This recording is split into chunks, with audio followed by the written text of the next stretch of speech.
Welcome to CinemaScope. I'm Andy Nelson. Each episode, we map one genre, subgenre, or film movement, what defines it, what shaped it, and what it influenced. Today, we are diving into post-war paranoia thrillers. These are films built on a single, unsettling premise. The enemy isn't out there. It's in here, among us, maybe inside us. And the Cold War gave Hollywood the perfect system to dramatize that dread.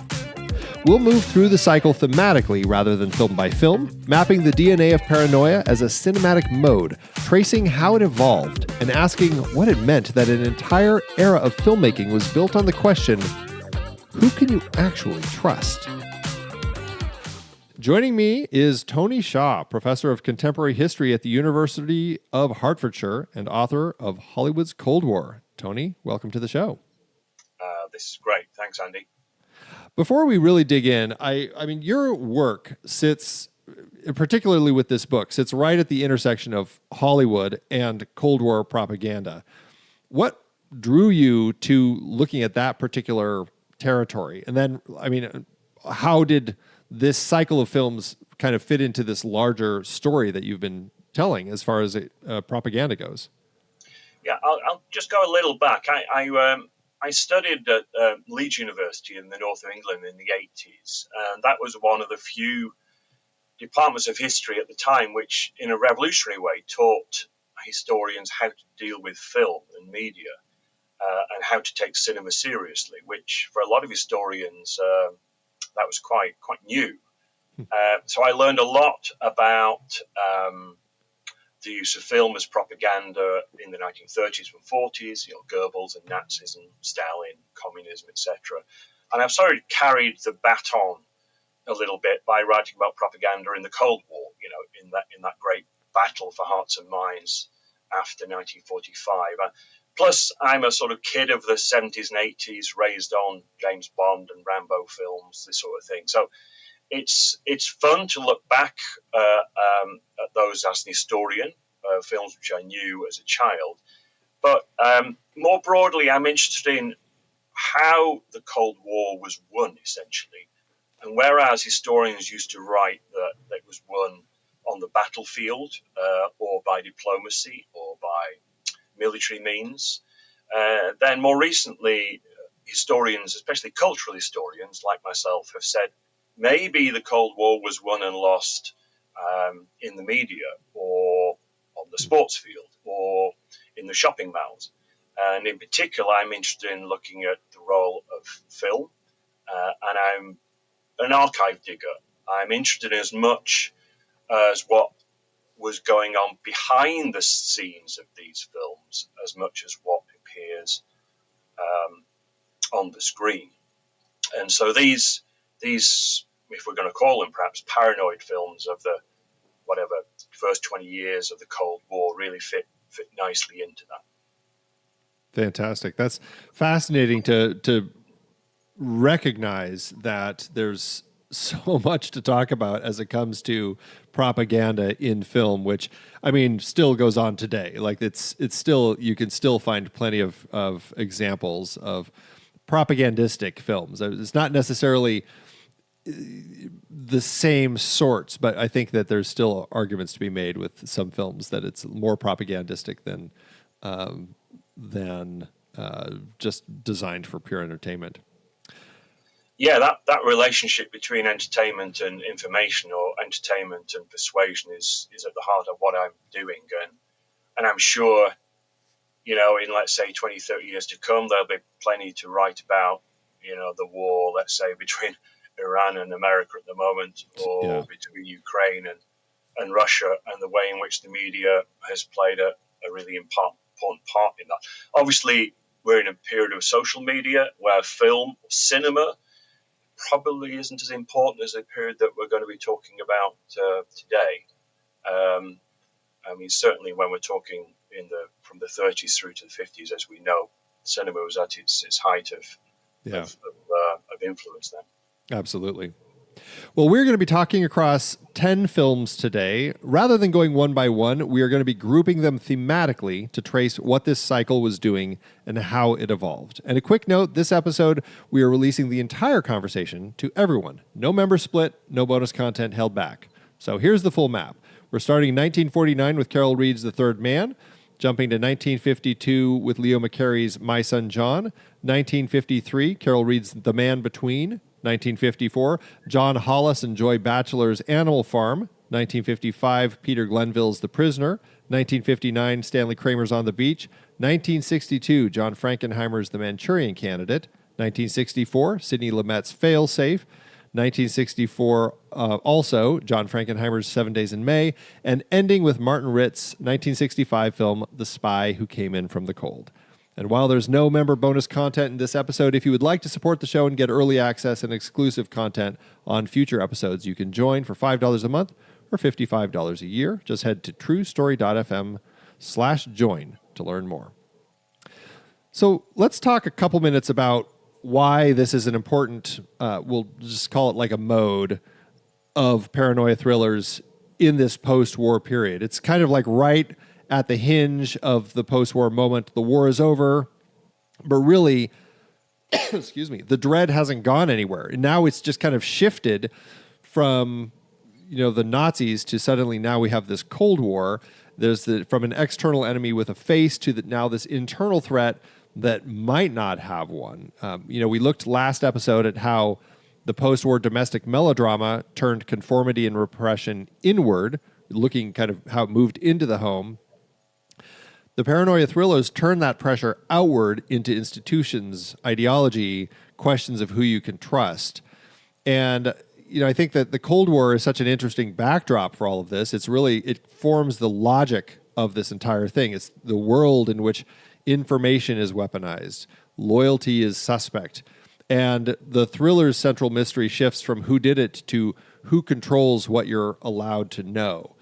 So I'm just curious from you, just kind of a big picture question, like what is it about this particular historic moment, the late 40s through the mid 60s, that made paranoia such a dominant register, particularly as we're talking in the world of cinema?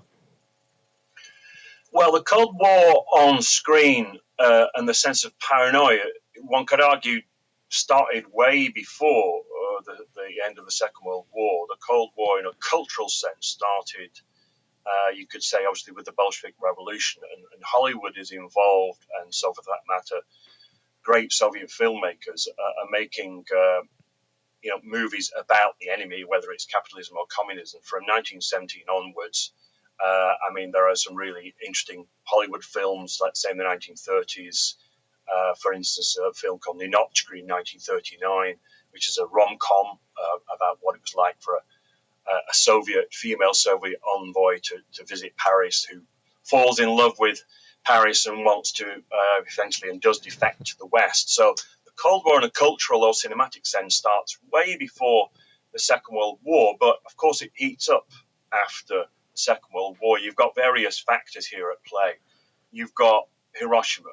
In other words, atomic secrets can lead to disaster from that. In other words, there was genuine sense that there were Soviet atom spies in the United States. We now know there were. Not as many as was perhaps Hollywood imagined, but there were, and they did play a role in, think about it, the US becomes the great nuclear superpower in 1945. The American government didn't think the Soviets would be able to themselves get the bomb until probably the mid-1960s. And yet, lo and behold, by 1949, the Soviet Union is a nuclear power. So there's a sense within the American government and amongst the American people that there are subversives within who could have played a role in allowing the Soviet Union, the great enemy by now, to become the major threat,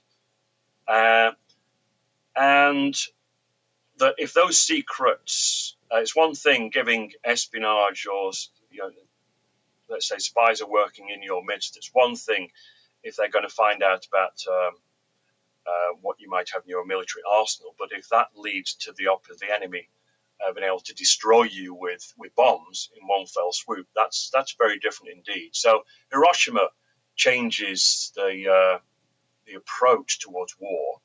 Then you've got, as I'm sure you've talked about in previous episodes, the Red Scare, McCarthyism in the period. We're going to largely talk about that and how that affected the United States, but there are elements of that in Britain, because we're going to be talking about some British films here. There's no equivalent of Joseph McCarthy in Britain, but there is a sense in the British government that the media has to be looked at, examined, assessed, surveilled, and British filmmakers are influenced by that. Over in the US, the HUAC, of course, is making major attacks on Hollywood, blasting, blacklisting. Hollywood's under siege. So that's another element. So I think some filmmakers are reacting to that. They're projecting, and perhaps, should we say, being forced to put fears of communism on screen. And like I say, perhaps a sense that, as you perhaps intimated, that the Second World War never ends in many ways. We see a continuation of that, of the use, that huge use of propaganda, historic use of propaganda during the Second World War. It's easy for all governments to carry on with that machinery of propaganda. And the relationships, strong relationships that the American government, let's say through the Pentagon or the FBI, had built up during the Second World War with Hollywood, could be extended as the Cold War went on. So I think there are lots of things going on, both within the film industry and outside it, to produce a sense of paranoia on screen. Yeah, and I think, like, if you look at what had developed, I mean, just looking specifically at Berlin, for example, and how the post-war restructured things and how we had occupation zones, I think that also, like, that need to kind of cordon off what was ours, I think also kind of arose from all that, right? With the kind of then suddenly the Iron Curtain and the need to have these intelligence networks that were infiltrating each other's sides, that all kind of felt like it was very much a part of all of that. And I think another element for me that stands out is TV, right? TV really exploded at this point, and suddenly now this question of who controls the image and the ability to shape what people believe, I think that was a huge part of all of this. Yeah. Not only, in other words, within governments is there a greater attempt to understand the power of the image and the power of the media and the need, given that the Cold War is not a war that most people realize could be won militarily. It would be won by psychological means, through hearts and minds. And this idea, you're going back to just there about the occupation zones, the Iron Curtain itself, which people believed was a reality. And of course, it meant, therefore, that you have these two sub-universes, East and West, particularly in Europe.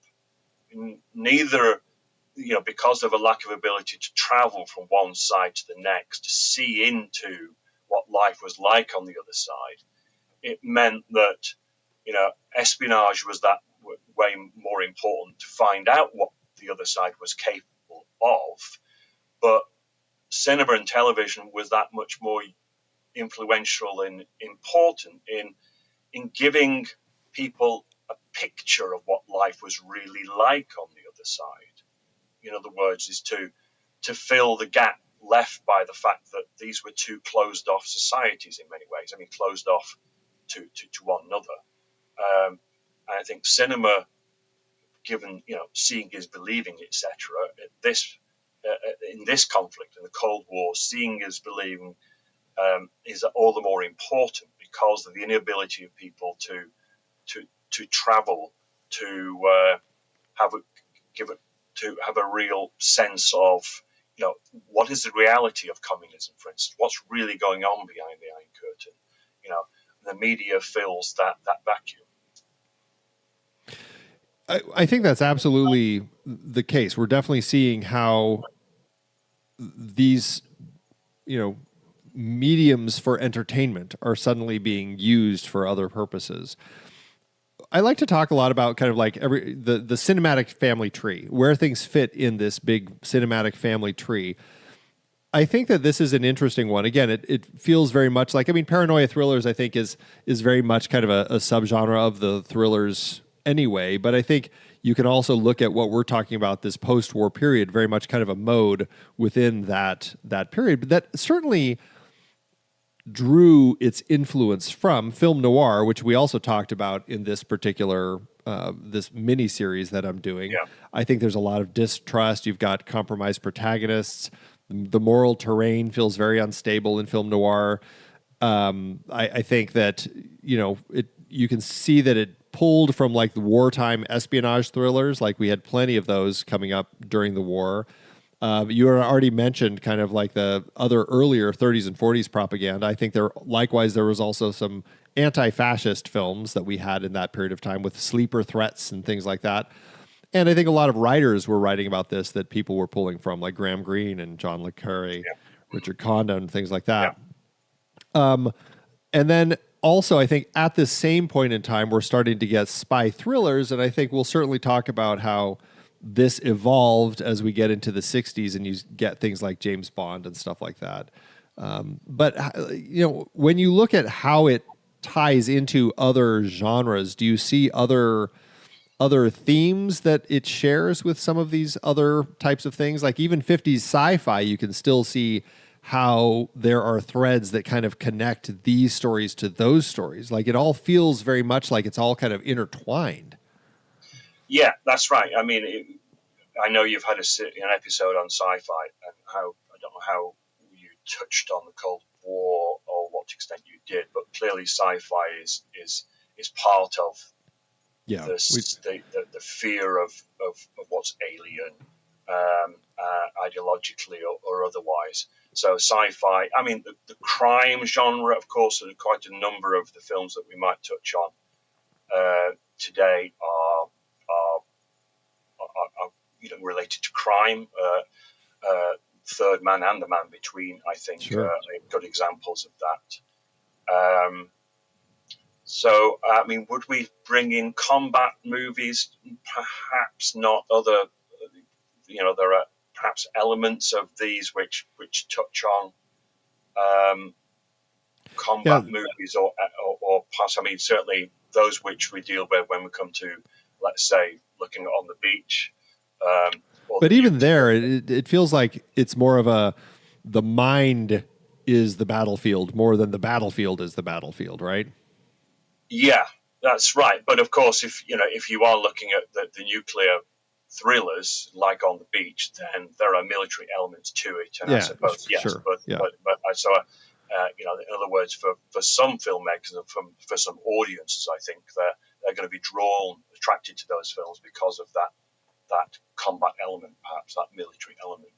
Yeah, absolutely. Yeah. Over this period of time, from the late 40s into the mid 60s, it definitely feels like there's an evolution that we see in what we're getting out of paranoia thrillers. Like as I was thinking about these, like the early ones feel like there's we're seeing more of kind of the ruined European cities, those occupied zones. The threat really is kind of the post-war landscape itself. And then it moves into like more domestic stories that we get the ideological suspicions inside the family and the house as HUAC kind of kicks in and really kind of turns this a very literal thing that everybody's seeing and experiencing. And then it moves into kind of like the whole system is really this dangerous system that could just like end the world, as we're seeing with like On the Beach, Manchurian Candidate, leading to really kind of, I mean, I don't know. It felt to me like The Spy Who Came In From the Cold is really kind of a strong finale for this series, because it's like it's reaching its endpoint with the institutions are kind of indistinguishable in the moral cost that comes along with them. There's no romance at all in any of this sort of stuff. And it speaks to like why perhaps it ended up shifting into things like James Bond, because it's like, okay, we're ready to be done with that. Now we just need to have some fun again. You know, I don't know. Is there more that you would say, looking at kind of the tonal shift over the decades? Yeah, it's difficult to identify those sorts of. I mean, the idea, for instance, that it starts off by focusing on, let's say, ruined Europe, and then moves more to domestic threats. I'm not quite sure about that. I think so. For instance, the first Cold War thriller that Hollywood produced proper, really, after the Second World War, was called The Iron Curtain, essentially, and that really focuses it on an espionage threat to Canada and hence to North America. So I think that the threat within for Hollywood is focused mostly on that throughout this period, really, rather than overseas. But I mean, we can play around with that perhaps and see whether I'm right about that or not. But certainly, I mean, historians talk of there not being one Cold War, but two, in the sense that they argue that the first Cold War starts, let's say, from 1947 with the Truman Doctrine and the Berlin blockade of 1948 through to the Cuban Missile Crisis of 1962, which frightened the heck out of everyone. Yeah. And then there's a thaw, a détente, from the mid-60s through to the late 70s, and then you get Cold War II, from the Soviet invasion of Afghanistan in 1979 through to Gorbachev coming to power in 1985. So I think, in other words, what you're saying there is that the John le Carré film, Spy Who Came In From the Cold, which comes out in the mid-60s, is a sort of endpoint, in other words, or the beginning of something new, perhaps even, i.e., that spies are being, le Carré's film there is it's a critique of both sides, of course, and what espionage is doing to everyone. Whereas, in other words, that's it's more of a détente or peaceful coexistence film. Whereas that first period, whatever, from 1947 through to the early 60s, is a high point of what we might call Cold War paranoia. Yeah, right. Well, let's get into the films themselves. Like I mentioned, we're gonna, instead of going one by one, we're gonna put them in kind of thematic buckets is kind of what I did. Okay. I want to start our first bucket. I called The Landscape of Distrust. This has The Third Man, The Man Between, and The Spy Who Came In From the Cold in it. All three of these are set really in physically divided cities. We've got, again, this morally compromised Cold War geography, Vienna, we see Berlin, and then the landscape really kind of embodies the paranoia, and really kind of no heroes, no clean exits in these films. These, starting in kind of the cities, these cities that we're looking at in these movies, were literal front lines of early Cold War, physically divided between these ideological blocks that we had. How accurately would you say that these films are capturing kind of what those spaces felt like to people living through these occupations? Pretty well, I think. Pretty well. Yeah, I mean, The Third Man, and what is interesting about The Third Man and The Man Between in particular, I mean, both, Cara Reid there is going to great lengths to try and capture the reality of effectively divided cities. So Vienna in 1948 is divided by the four powers, the very outset of the Cold War. Berlin in The Man Between by 1953, when that film is released. Then you've got a divided Berlin, not a divided Berlin with the Berlin Wall, of course. The wall is built until 1961, but it's divided east and west nonetheless.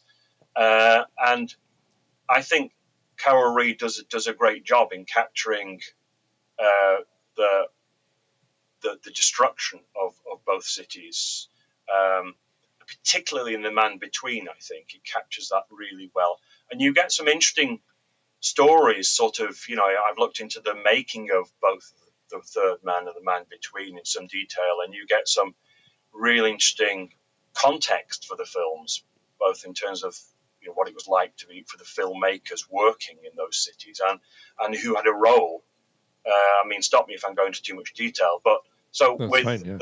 with The Third Man, for instance, this is both films are produced by Alexander Korda, a big British producer, and the writing of The Third Man, for instance, which is done by Graham Greene, who interestingly worked for MI6, was a spy in World War II, and there are rumors still, we don't know the truth, but there are rumors that Graham Greene wanted to be involved in the writing of The Third Man, so he could go to Austria and Czechoslovakia, where the filming was done, to spy informally on the edge of Moscow's sphere of influence. Interesting. Graham Greene knew a guy called Peter Smolka, who was a Times correspondent for Central Europe, who was a probable Soviet mole and a friend of the British Soviet double agent Kim Philby, the guy who defected to the East in 1963. And Philby, I think, provided the inspiration for Harry Lime, for the Orson Welles character. Interesting. And Philby was doing similar things to what Harry Lime is portrayed as doing. And that's talk about that for a minute, because that was an interesting element with this movie that I think also is something that speaks to just kind of the portrayal of this world, is how it's perhaps easier for people to fall into the crime that they're doing. Like here, Harry is stealing like pharmaceuticals and selling it for profit, and people who are sick are potentially now not getting the medications they need because of this. And I feel like that was an interesting element to this story that isn't treated as like the primary plot, but it certainly is like a core part of what he's up to. And I think that's an interesting piece that we're looking at here, that we're seeing in kind of the way that these stories are being told. Yeah, he's what the British called in the Second World War in particular a spiv. I don't know whether you've come across that word, but I basically a low level criminal who's in a racket, really. Yeah. And he's trying to make not huge amounts of money, but people who during the Second World War in Britain were profiteering from shortages. So he was seen very much by British audiences as a spiv, as a sort of low-life cinema gangster. And I think in doing that, he connects to the Second World War for audiences, for British audiences in particular, and he seems more real. Philby, when he was working, Kim Philby, the to-be double agent in the 30s, was helping dissidents escape Vienna through the city's sewers, and he married an Austrian partly to give her the safety of British nationality, and that's a sort of same storyline comes with Harry Lime as well, to an extent. He's a self-seeking opportunist. He's working. He's working with the Soviets, but not for the Soviets. So the Cold War themes here are a little more opaque, certainly compared with The Third Man. When you get a good-hearted British major played by Trevor Howard, so the Brits are presented as good. The Soviets are ruthless in terms of their occupation strategy, but there's no clear civilized West versus totalitarian East. Whilst this could be seen as, and I would write, is the first British Cold War film proper, it's not got the clear good and bad East versus West as what you would get in later films, and particularly The Man Between, which is a lot more. The messages there are a lot clearer in political terms. These films all also kind of end with, I don't know, is it fair to say dark resolutions or without resolution? And I feel like that's certainly an element we have in these stories when we look at this. Like, I'm just wondering if that feels like kind of the way that they end, kind of a statement in and of itself that it's it's a dark time, and things might get resolved in some capacity, but it's not necessarily a happy ending. Yeah, I mean that was the intention. I think obviously with the Carre, there was no doubt about that. That the Yeah, film yeah, is very close to his book, and I think we're all aware of what the Carre's take on Cold War espionage was. It's a deeply pessimistic um, interpretation of Cold War. And the same with The Man Between, and maybe there's a part to play in this. You asked me about what it was like to film in these cities or to depict these cities. I think that had a role. I mean, given the divided nature of the cities and the pessimism and the fear that there was, the sense of scrutiny, everyone looking over one another, it probably would have been almost impossible to present a different sort of picture if in the case of all three films we're trying to project some sort of reality.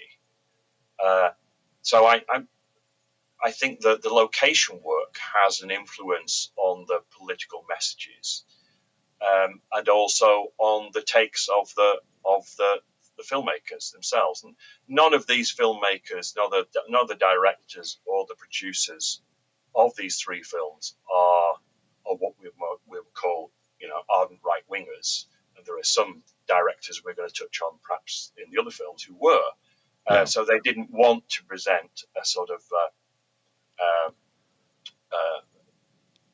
they wanted perhaps the messiness of the Cold War to be projected on the screen. Well, speaking of those right wingers, let's move into bucket B. This I call The Enemy Within, and the films I've put in here are My Son John, Animal Farm, and The Prisoner. We're moving into more intimate spaces, the family home, I guess we'll call it an allegorical collective, the interrogation cell. We don't have a foreign army necessarily that's a threat. It's the person you thought you knew, the ideology you thought you understood, the institution you thought you could trust. I want to start with My Son John, which is a hard film to watch. It is not an easy one. It is so designed to be just kind of like the anti-communist story, the mom who suspects her own son. What does this film reveal about kind of like the HUAC specifically, kind of the cultural climate in Hollywood? I mean, I know Leo McCarey was very much a right-wing filmmaker.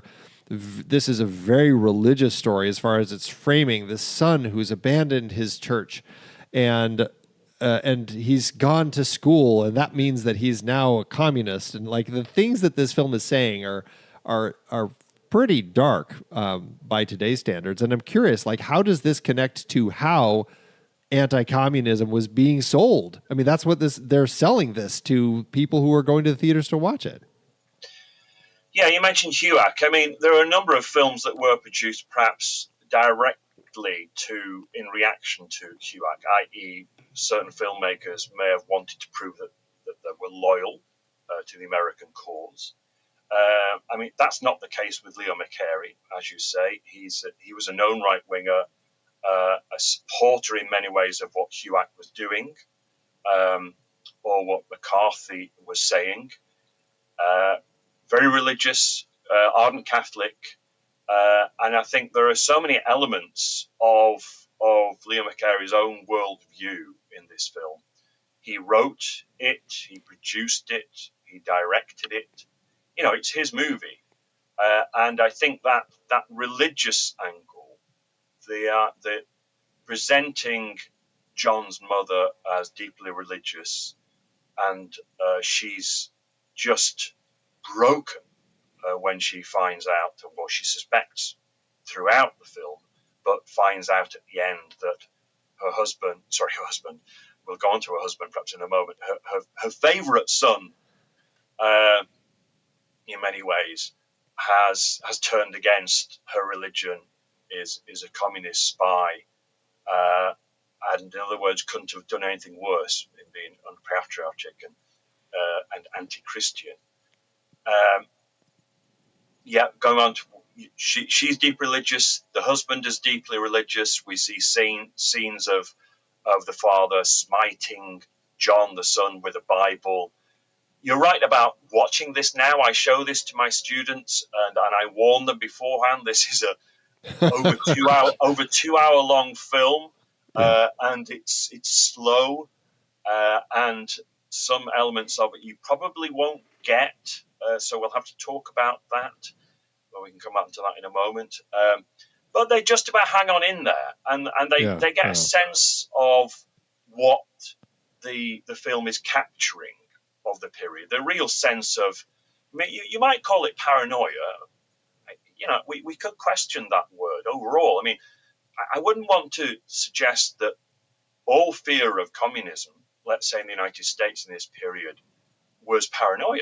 You know, was a myth. There were communists. There weren't many, but there were communists. There were spies, and we don't want to be too dismissive in calling it a sort of a paranoid film or others of them.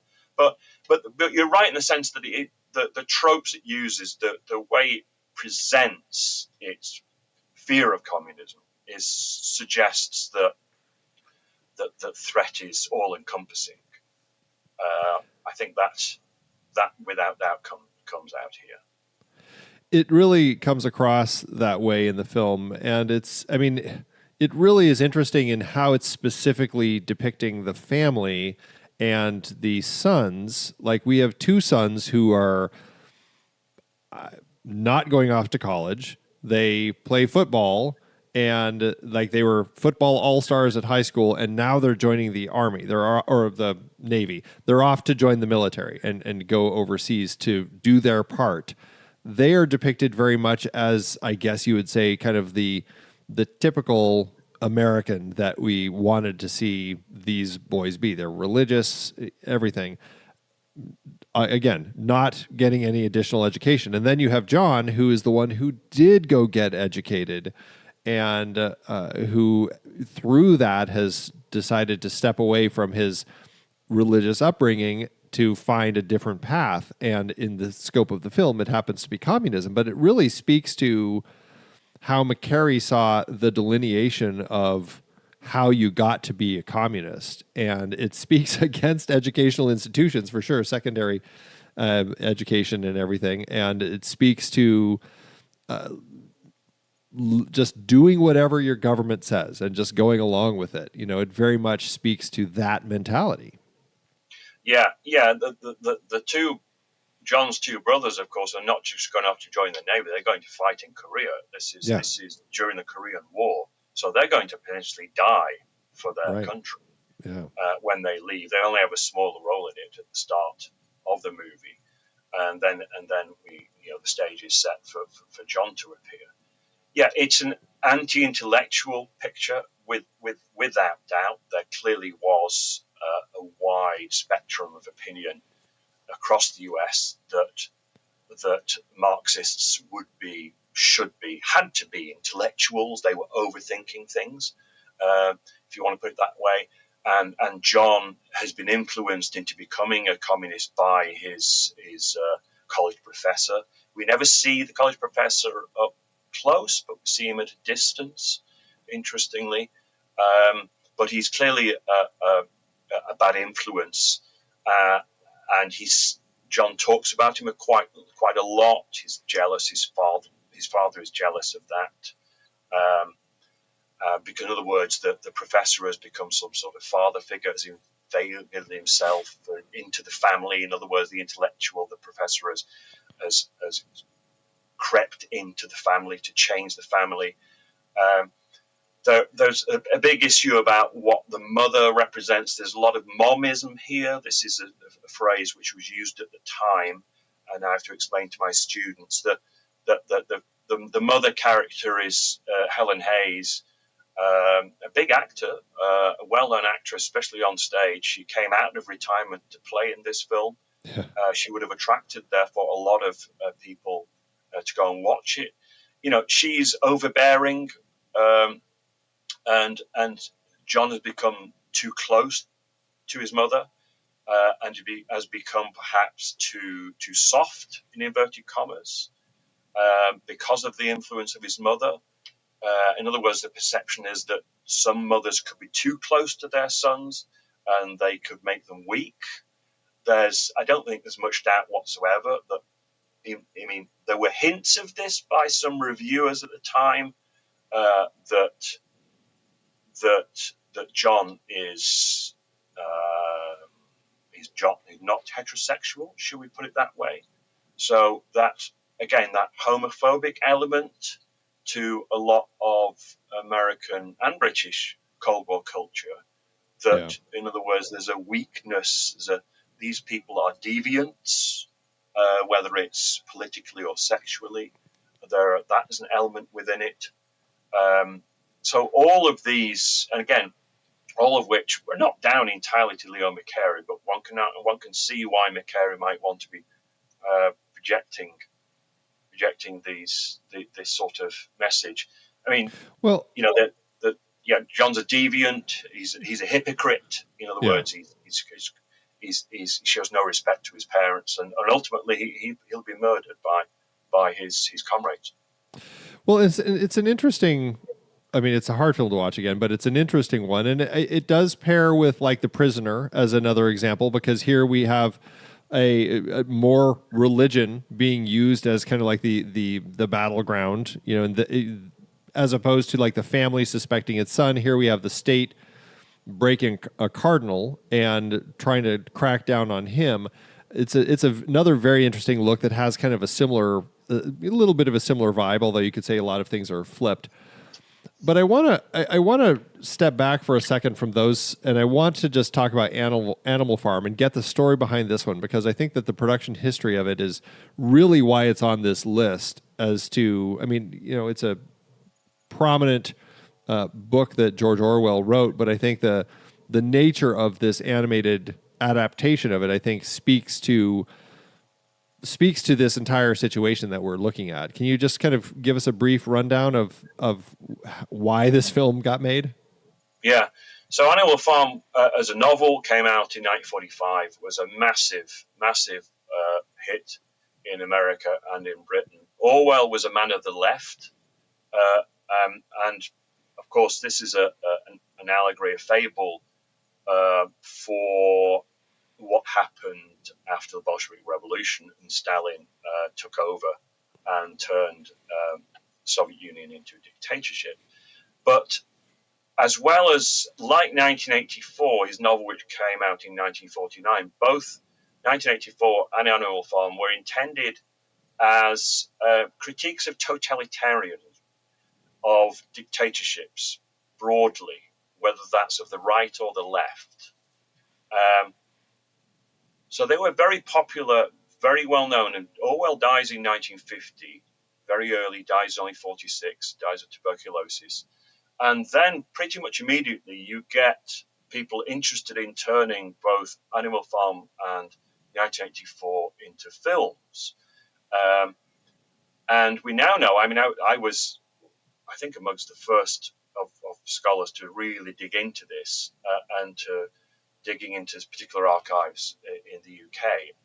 The Animal Farm was, as it was turned into an animation film and came out in 1954, it was made by a British animation team called Howells and Batchelor.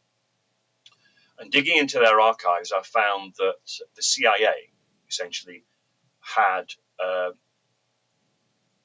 paid for the film, helped produce it, and had a large part in scripting it. So here we have the CIA working, of course, secretly to produce a British film. Better than using Disney, right? If you use Disney, it comes across as an American piece of propaganda. So their fingerprints weren't all over this at all. No one knew this at the time the film came out. The CIA had been involved. What the CIA wants to do is to turn Animal Farm into an anti-totalitarian story, into an anti-Soviet story. And Animal Farm, the movie, does this in lots of different ways, but the best way is just looking at the film, just look at the end of it, the last 5 minutes of it, the last part of Orwell's book, sees the pigs, who basically are Stalin and his friends, having taken over the farm, and they're having a meal with the humans. So in other words, those who they've revolted against and the pigs are now in control. At the end of the film, the beasts, the goats, the birds, the horses revolt, and crash into the farmhouse and destroy it. And what this was intended by the CIA was to send a message that those who are living under communism should revolt against it. In other words, it was designed as a scare story for those people who are thinking of becoming communists. This is what life will be like. And for those living under communism, even in the Eastern Bloc, this is what you should do. This is the mid-1950s, when the American government is trying to generate, dissent and rebellion in the Eastern Bloc. And now we have a 2026 version coming out, and I don't know if it's even trying to say anything. I'm not honestly sure after watching the trailer. Right. I don't know myself about that. Yeah. It looks like they've completely lost touch with the original messaging. Really? Yeah. I maybe I'm wrong, but the trailer didn't sell it well to me. I mean, the 1954 film was a great film. It was a landmark film. It was the first British animation feature. It was widely watched. It was not watched in the Eastern Bloc. The American CIA should have known that. Yeah, like most Western films, it wasn't shown. Yeah. But just from a personal perspective, I found it interesting because as a school kid in the 70s and 80s, I was shown that film to learn about George Orwell as a school child. Interesting. I was 30 odd years later, I found out that the film had been made by the CIA. And my interpretation of George Orwell totally different, had been skewed a bit, yeah. Yes, that's right. Let's move into bucket C. I put the mind as the battlefield with the Manchurian Candidate in this one. I feel like this one kind of synthesizes so many of the things we're talking about. You've got domestic infiltration, you've got media spectacle, there's brainwashing, which we haven't really talked about at all, and then the machinery of democracy kind of turning back on itself. This film, it's interesting because it critiques McCarthyism and communism. It's paranoid about both sides. What is it really telling us about where American political anxiety was in 1962? Yeah, it's this of all of the films that we're talking about, I don't think there's any doubt this is the one film that's been talked about most by scholars. Sure, yeah, right. It's the one film that scholars and mainstream viewers probably argue about as to what its overall message is. Of course, there's no overall. We can't agree on that. We don't have to agree on that. Yeah, it's playing around. Frankenheimer was a really interesting director. Richard Condon, the novelist, deliberately wrote a very ambiguous novel. So I mean, it's very much connected to. We talked about the Korean War when we were talking about My Son John. Yeah. Well, the Korean War, the thing to come out of the Korean War, which of course is directly related to the Manchurian Candidate, is a significant number of American POWs who were captured by the communists, North Koreans, during the Korean War. A significant number of them who were imprisoned defected or came back saying critical things about their country. And from that came this notion that these men, these soldiers, could only have done that because they've been brainwashed by the Chinese, which of course fits into long sort of stereotypes about the representation of Chinese on the American screen.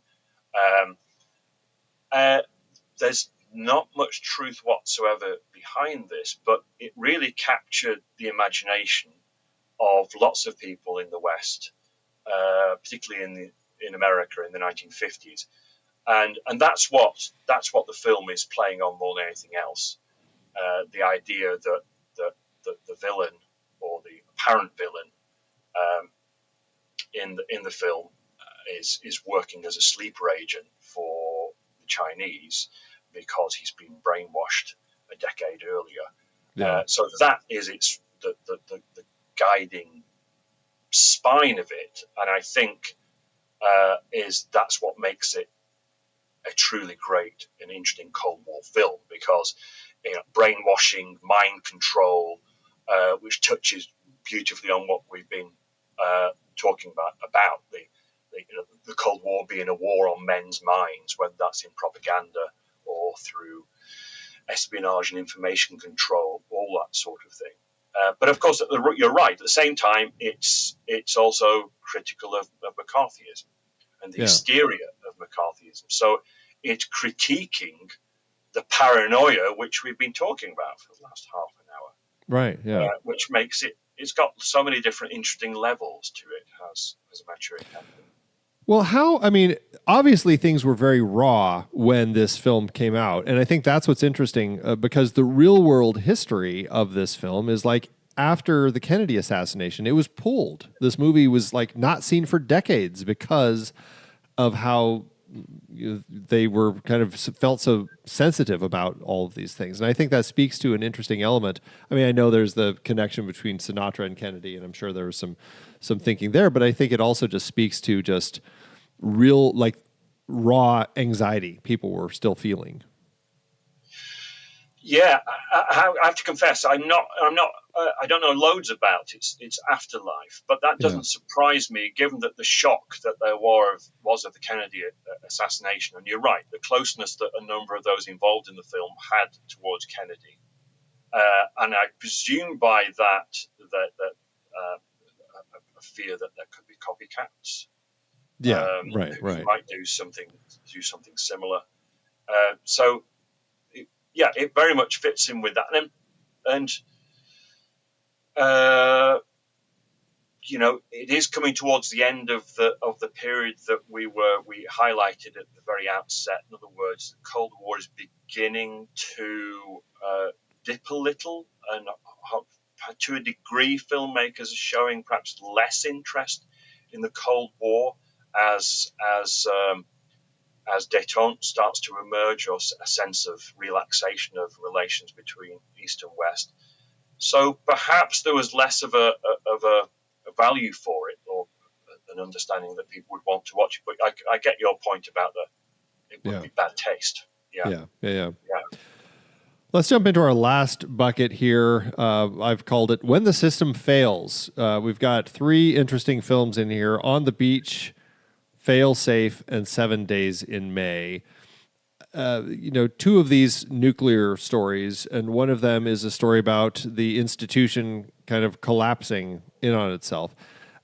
This is, I guess we'll start kind of like the nuclear elements. On the Beach is an interesting one because there's really no conspiracy. Everything is stripped down to the end point, right? The world is ending because of decisions that have already been made by this system that is no one controls. That kind of puts a mood over the entire film. And I think that, especially as we pair it with Failsafe, both are looking at, which is much more like, it's not after the fact, it is at the point of the decisions getting made where everything is malfunctioning and we have to make these decisions. Obviously, there's the whole Dr. Strangelove side of the conversation with Failsafe, but Failsafe certainly stands as a brilliant film all on its own.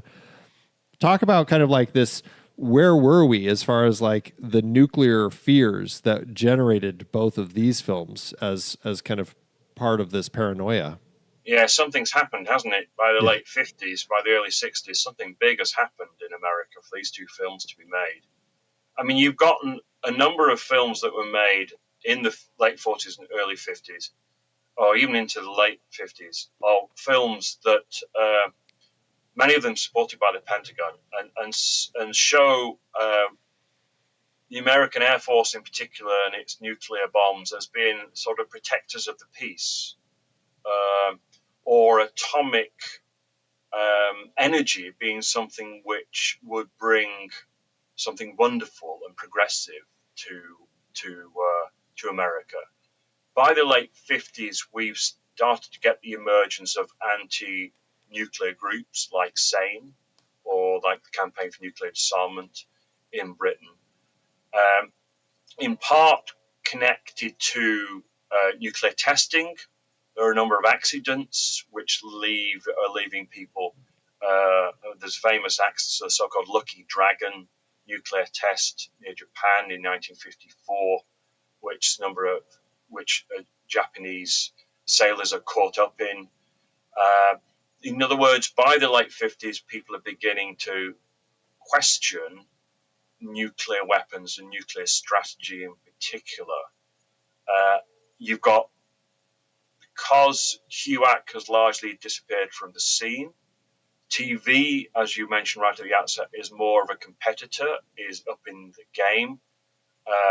Filmmakers are having to make more interesting films about nuclear weapons.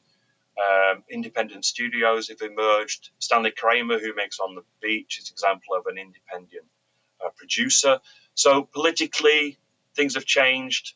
The industry has changed. And so you're getting really quite radical films. I mean, some people probably would disagree, but I think On the Beach is a really radical film for its time. Sure, yeah. A really moving take on the threat of nuclear Armageddon. The inevitable end, right? Everything's the inevitable end. Yeah,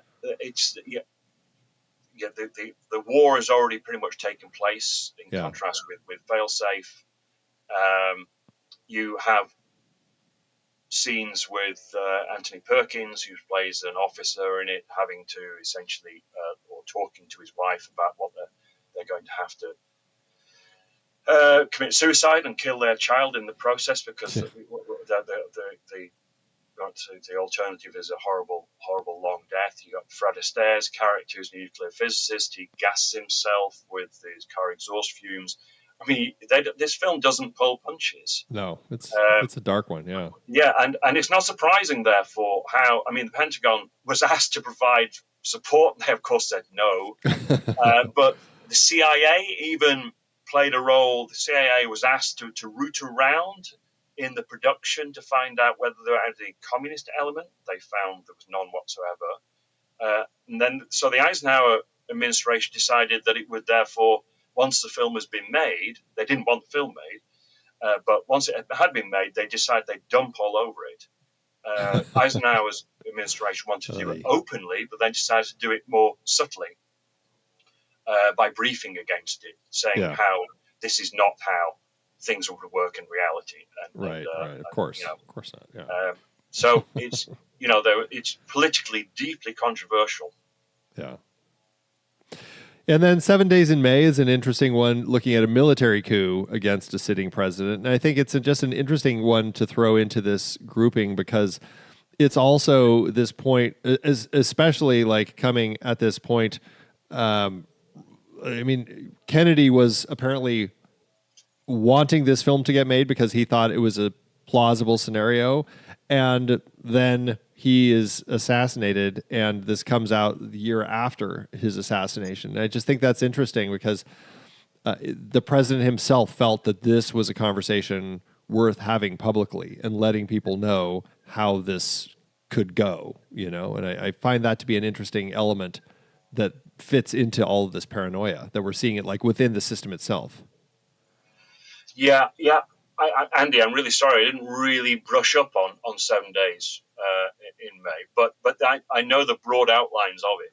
And I mean, obviously, one could argue it's an extension of a Manchurian Candidate, the threat to government, but this time from within. Yeah. And there was much talk about the power of the military in this period. And I think it fits in with what, for instance, Eisenhower was saying just before he stepped down as president about the threat of the military-industrial complex. So the broad outlines of that sort of story would fit in. And again, if one's talking about, the way in which, for instance, Failsafe points a finger at the number of nuclear strategists who seem to be almost running the government's nuclear policy, Yeah. then we can see why films like 7 Days in May can get made as well. Absolutely. Let's just wrap up our conversation by just looking at where this cycle kind of goes after all of this. After all this paranoia hits kind of this peak at about 1965. I don't know. The way I saw it, it seems like there's two potential roads that things go. There's the darker road that leads into kind of the 70s conspiracy thrillers, like with Parallax View, 3 Days of the Condor, All the President's Men, Conversation. And then there's the release valve side of things. We already mentioned like James Bond with Dr. No showing up in 1962. and so there's definitely a shift with all of that. You had mentioned Bond when we were talking about these in our emails about these early British Cold War films. Do you see Bond as a reaction to all this, or is it just kind of a parallel track that happened with kind of the popular culture war?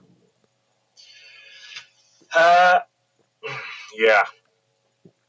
I don't think there's necessarily a connection.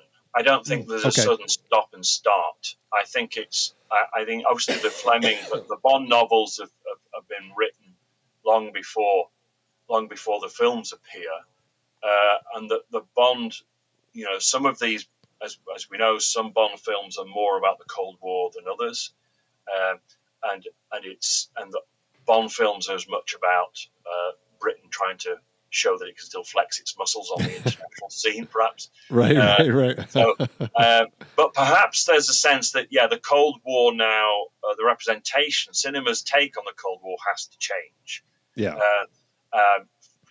a more entertaining angle. And you do get a number of, these are largely British films, but you're starting to get even American-made Cold War comedies, like The Russians Are Coming, which are coming out. Right, exactly. So you've got the Cold War can be sort of played around with in a freer way than the orthodoxy would have allowed, let's say, particularly in the late 40s and 50s. And you're right. And then the Alan Pakula films and others, they're less about the Cold War to me. They're more about, hugely connected to Watergate. And I guess what I meant is just like the paranoia, it moves out of the Cold War and it kind of shifts into other just conspiracies. I get that. Yeah.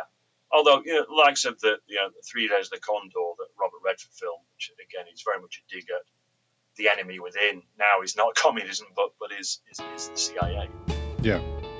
Right. Well, it's just an interesting fork that kind of shifts how culture was processing Cold War anxiety by the mid-60s. Like, I think it makes sense that we've gone through an interesting period of some stories, and now we're going to find other ways to kind of explore them through other things. So it's all very fascinating, I think. Well, Tony, this has been a genuinely illuminating conversation. Thank you so much for bringing all of this depth to this cycle, this period of paranoia thrillers. I really appreciate it. Thank you, Andy. Anyone who wants to go deeper, check out Hollywood's Cold War, Tony's book. Can people find you anywhere else online? How do you mean, sorry?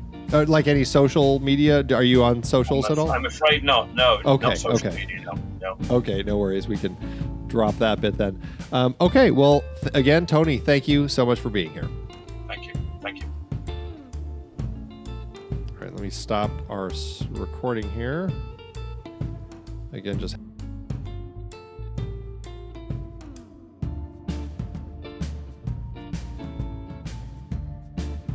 Next month, we are wrapping up this post-war miniseries with a look at post-war crime procedurals, the semi-documentary tradition, the institutional thriller, films that trusted the system even as they exposed its pressures.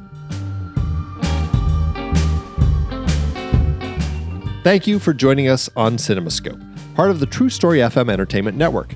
Music by Orcus and Max Hickson. Find us and the entire Next Reel family of film shows at TruStory.fm. Follow at The Next Reel on social media, and if you're enjoying the show, leave us a rating and review wherever you listen. As we part ways, remember, your cinematic journey never ends. Stay curious.